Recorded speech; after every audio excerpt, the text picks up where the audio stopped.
the visionary spiritual guru and guide, Param Shraddheya Sadhguru Ji. Very dynamic Chief Minister of the Maharashtra, Sri Devendra Fadnavis, Union Minister of State for Information and Broadcasting, Sri L. Murugan, Sri Nam Chivayam, Home Minister of Pondicherry, Honorable Members of Tamil Nadu Legislative Assembly, officers from central government, state government, and Indian Armed Forces, all the devotees present here, and my friends from media. First of all, I would like to request to all devotees to raise their hands and chant with me, Om Namah Parvati Pate Har Har Mahadev.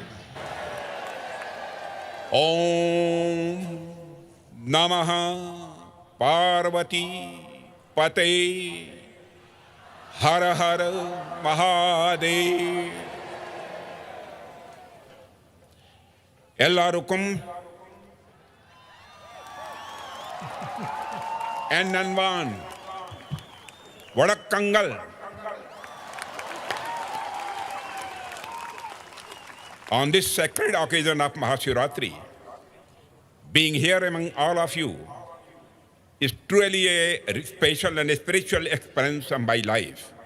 First of all, I bow to Adi Yogi Shiva, and I also extend my respectful greetings to all the devotees present here. Friends, Lord Shiva is the beginning, the eternal, the infinite. He is indivisible, free from sorrow, and beyond all differences. Shiva is truth, and whatever is true is Shiva. It is believed that these Velyanagiri hills are the sacred abode of the Lord Shiva, known as the Kailas of the south, and being here in these hills fills me with a deep sense of spiritual peace and joy. Ladies and gentlemen, in the great poet Kalidas Abhigyan Shakuntalam, there is a beautiful description. King Dushyant, riding on the chariot, arrives at a place filled with natural beauty and divine presence. There he says to his charioteer, O Katito Pigyayat Evayama Bhogah Tapovanah iti. It means, O charioteer, even without being told, it is clear that this place is a tapovan, a sacred land of penance, the abode of a sage. Friends, what I wish to say is that the divinity I am experiencing here makes it clear, even without anyone telling me, that this place is blessed by Mahadev, the Lord of Lords. It truly feels like a sacred land of penance, a place sanctified by the deep meditation of sages. Friends, I come here, the sacred land of Kashi, the holy city of the Lord Mahadeva himself. In that sense, coming to this sacred place in the presence of Adi Yogi, as a humble devotee of Mahadev, I feel truly blessed. The connection between Kashi and Tamil Nadu is also very, very ancient. On one hand, Kashi is among the oldest living cities in the world, and on the other hand, Tamil culture is counted among the most ancient cultures of the world. In language, culture, and cuisine, Tamil Nadu is deeply rich and rooted in history. For me, coming to the sacred land of Tamil Nadu feels like a blessing. I have not come here as a guest, but as a seeker, as a spiritual person. Friends, on the occasion of Mahashivratri, today, the entire nation of India is echoing with the chant of Har Har Mahadev. From Kashmir to Kanyakumari, from the hills of Arunachal to the land of Gujarat, Shiva lives in the consciousness of every person. Under the guidance of the Sadguru, Mahashivratri celebration at Isha Yoga Center has today become an international spiritual celebration. This is no ordinary achievement. This is no ordinary achievement. It is a renewed proclamation of India's cultural renaissance. There was a time when India was known as the Vishwaguru, the teacher of the world. The foundation of that greatness was not just geography, it was philosophy, spirituality, and universal wisdom. And Shiva is the most ancient and the most expansive symbol of that wisdom.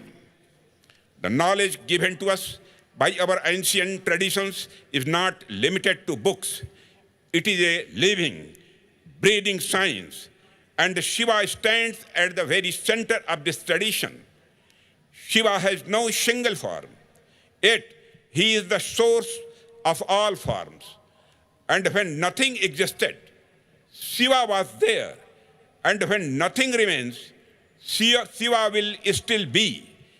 This very concept is the greatest strength of our culture. Friends, today, the Mahashivratri that we are celebrating is the sacred festival of the union of Shiva and Shakti. It carries the message that without Shakti, Shiva is incomplete, and without Shiva, Shakti is no direction. With this very philosophy, India envisioned the form of Ardha Narishwar. Friends, if we look at the Dhyana Linga situated in these very premises, we see a powerful symbol of stability and creation combined. The Linga, Bhairavi, enshrined here, represents the living tradition of Shakti. The clarity with which this tradition has been articulated in modern times by Sadguru is truly remarkable. It demonstrates that Indian philosophy is not static. It is a living, conscious, and a dynamic philosophy. In today's time, when humanity is going through stress, anxiety, and inner restlessness, the relevance of Lord Shiva becomes even deeper. Shiva is a living possibility, a possibility that shows us how to maintain balance even amidst chaos. Friends, our sages never confined Shiva to a single role. He is the creator, he is the destroyer, and beyond that, the symbol of ultimate stillness. This is why Shiva remains as relevant for modern humans as he was in ancient times. Friends, if we observe life closely, we will realize that life doesn't operate at extremes. It always flows as a balance between creation and destruction. Shiva is the embodiment of this very balance. On one hand, he remains absorbed in deep meditation. On the other, he performs the Tandava. In other words, he symbolizes complete inner peace and at the same time, action and transformation. Today, human beings either remain constantly entangled in the compulsions of action or they sink into inertia. Shiva teaches us when to act, when to move forward. And equally importantly, while moving, when to pause, when to become still. The awareness is what is most needed today. Sadguru has brought this very essence of Lord Shiva before humanity. He has presented spirituality to the world as a science. He has demonstrated that spirituality is a science that makes life more effective and more balanced. In today's time, society is focusing heavily on external achievements and the material aspects, while often neglecting inner joy and well-being. In such a scenario, spirituality becomes a true blessing for society. Today, the greatest need of society is for each individual to recognize their full potential. When a person discovers their inner capacity, their contribution is not limited to personal success alone. They become a valuable asset for society and for the nation. Friends, even as a defense minister, I often feel this truth deeply. National security is usually associated with weapons, technology, and the physical strength of our soldiers. All of these are important, without a doubt. But if you look closely, real security does not come from external power alone. True security comes from a strong national consciousness. Friends, a fear-based society can never be truly secure in the long term. Only a fearless society can build a strong nation. And this fearlessness does not come from physical strength. It comes from the spiritual core. Just as Lord Shiva embodies both protection and destruction, our armed forces today carry within themselves both fearlessness and patience. Friends, on one hand, they provide humanitarian assistance with the spirit of Shiva during times of crisis. On the other hand, when necessary, they execute operations like Operation Sindoor with the intensity of Rudra. The spirit within our soldiers comes from our culture, from the inspiration of Lord Shiva. Today, Isha Foundation has instituted for the very first time the Bhavya Bharat Bhushan Awards to recognize and celebrate exceptional individuals who have made outstanding contributions to our society. These awards honor excellence across diverse fields, including science and technology, arts, history and culture, and sports. Today, alongside the distinguished stalwarts from these domains who were conferred this honor, 3 institutions of our armed forces were also felicitated in a recognition of the remarkable success of Operation Sindoor. These are Western Air Command, Army Northern Command, and the Western Naval Command. Personally, this filled me with great joy and a deep sense of pride. It was an honor bestowed by the spiritual world upon the valor of the nation, something that is truly possible only on the sacred land of Shiva. I extend my heartfelt congratulations to all the awardees. Friends, as a civilization, we are truly fortunate that India's greatest strength lies in its cultural unity and spiritual ethos. Our government has also made every effort to carry this spirit to the global stage. Today, India has offered the priceless gift of yoga to the world in a renewed and expansive form. The spiritual essence of Indian culture is now being embraced across the globe. Isha Foundation, too, is presenting this spiritual spirit to the world in a modern, scientific, and accessible language. That is why people from every section of society are connecting with Isha today. Friends, initiatives such as inner engineering, Sadhanapada, and Shambhavi Mahamudra are helping individuals progress spiritually in meaningful ways. Through a scientific approach, you have carried the depth of our culture to people everywhere. For this, I believe Sadhguru and the Isha Foundation deserve our deepest appreciation.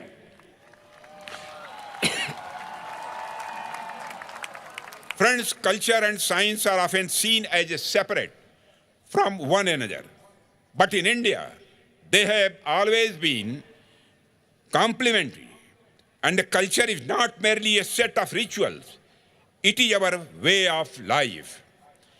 In our tradition, the sun and the moon are not just celestial bodies, they form the basis of our calendar and festivals. Our fasts, festivals, and auspicious timings are determined through precise scientific calculations. Today, missions like Chandrayaan and other space programs are modern expressions of our ancient scientific heritage, where tradition and technology move forward together.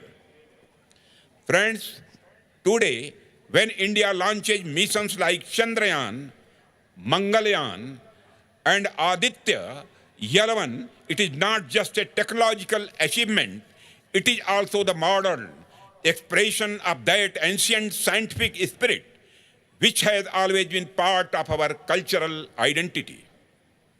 As we send satellites into space, we are simultaneously advancing our scientific culture.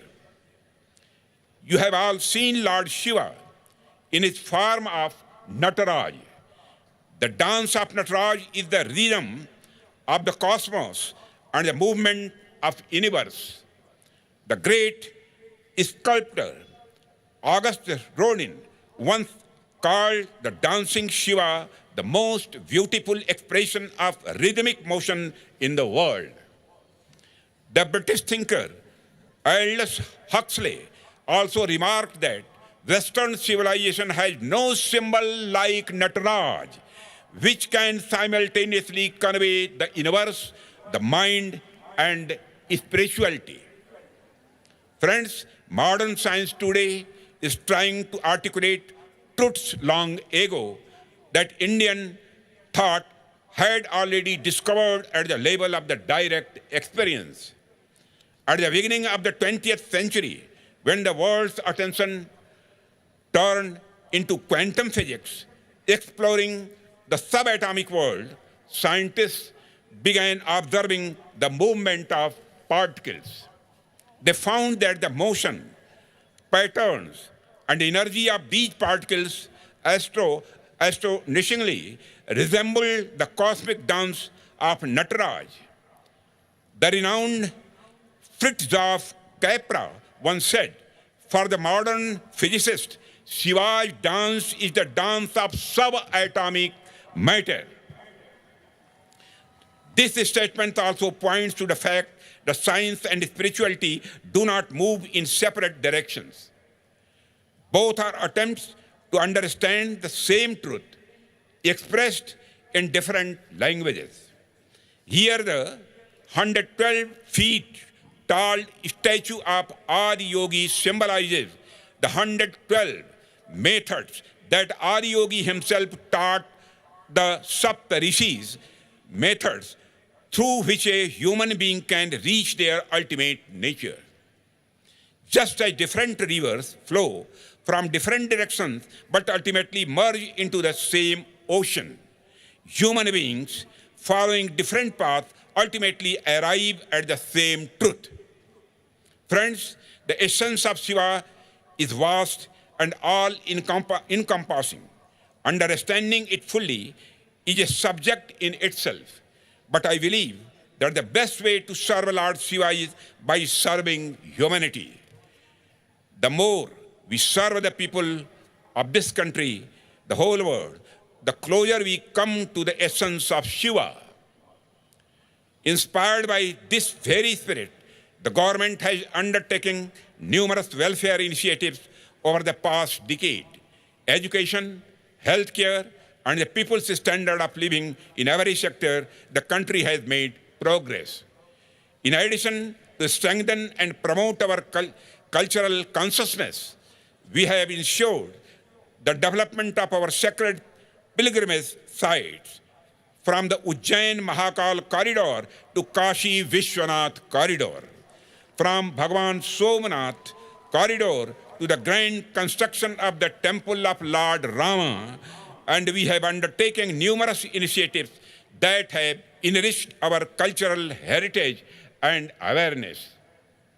Guided by the core mantra of development as well as heritage, we are moving forward with unwavering commitment. The people of this country have placed their trust in us, and we are making every effort to live up to it.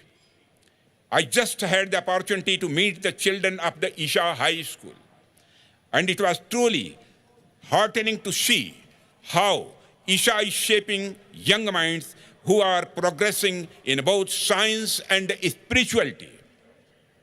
In their eyes, I saw a spark, a desire to grow, a hunger to do something meaningful.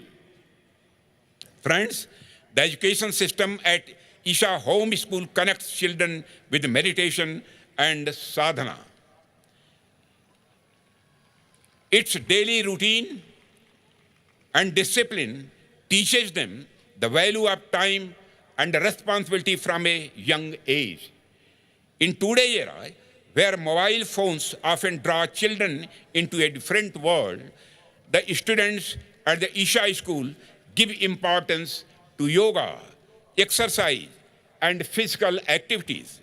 Beyond that, through trekking, hiking, and volunteer activities, they are also connecting with nature. In addition, I congratulate the Isha Foundation. The work you are doing for society's welfare is truly inspirational.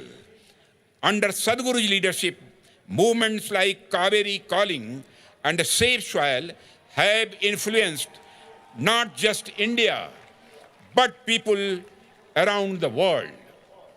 I wish you success in all your future initiatives.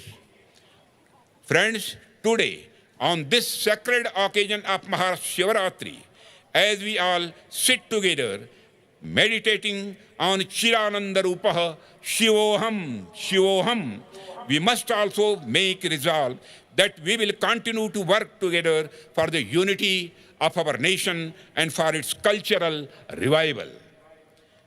With this belief in our hearts, I extend my warmest wishes to all of you on Mahashivaratri, bow respectfully to the revered Sadhguru and conclude by speeches. Om Namah Parvati Pate Har Har Mahadev. Dhanyavad.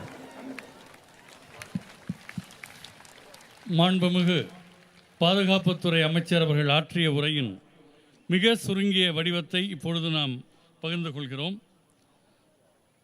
இந்த மகாசிவராத்திரி திருநாளில் இந்த தேசம் முழுவதிலும் ஹரஹர மகாதேவ் என்கிற முழக்கம் எதிரொலிக்கிறது. காஷ்மீரிலிருந்து கன்னியாகுமரி வரை, அண்ணாமலையிலிருந்து குஜராத் வரை ஒவ்வொரு மனிதரின் விழிப்புணர்விலும் சிவன் வாழ்கிறார். சத்குரு அவர்கள் வழிகாட்டுதலில் ஈஷா யோக மையத்தில் நிகழும் மகாசிவராத்திரி பெருவிழா இன்று சர்வதேச அளவிலான ஆன்மீக கொண்டாட்டமாக ஆகியிருக்கின்றது. இது அவ்வளவு எளிய விஷயம் அல்ல. இந்த மகாசிவராத்திரி ஈஷாவில் நடைபெறும் விழா நம் பாரத தேசத்தின் பண்பாட்டு மறுமலர்ச்சியின் புதிய பிரகடனமாக விளங்குகிறது என்று மாண்புமிகு அமைச்சர் அவர்கள் தெரிவித்திருக்கிறார்கள். அவர்கள் சொல்லும்போது இந்த சமுதாயத்தில் மிகப்பெரிய தேவை என்னவென்றால், ஒவ்வொரு தனி மனிதரும் தன்னுடைய முழு சக்தியை உணர வேண்டும், தங்கள் உள்நிலை தகுதியை உணர்ந்து தங்கள் பங்களிப்பை சமூகத்துக்கு தர வேண்டும். ஒரு பாதுகாப்புத்துறை அமைச்சர் என்ற முறையில் இந்த உண்மையை நான் ஆழமாக உணர்கிறேன். தேசத்தின் பாதுகாப்பு என்பது ஆயுதங்கள், தொழில்நுட்பம், நம் வீரர்களுடைய உடல் வலிமை ஆகியவற்றோடு தொடர்புடையதுதான். இவை அனைத்தும் மிக முக்கியம். ஆனால் இதை உன்னிப்பாக பார்த்தால் உண்மையான பாதுகாப்பு என்பது வெளியில் நாம் ஏற்படுத்தும் சக்தியில் மட்டுமில்லை. உண்மையான பாதுகாப்பு வலிமைமிக்க தேசிய உணர்விலிருந்து வருகிறது என்று மாண்புமிகு அமைச்சர் தெரிவித்துள்ளார். எப்படி சிவபெருமான் பாதுகாப்புக்கும் அழிவுக்குமான அடையாளமாக இருக்கிறாரோ அதுபோல் பாரத தேசத்தின் படை வீரர்கள் தங்களுக்குள் அச்சமற்ற தன்மையையும் பொறுமையையும் கொண்டு திகழ்கிறார்கள்.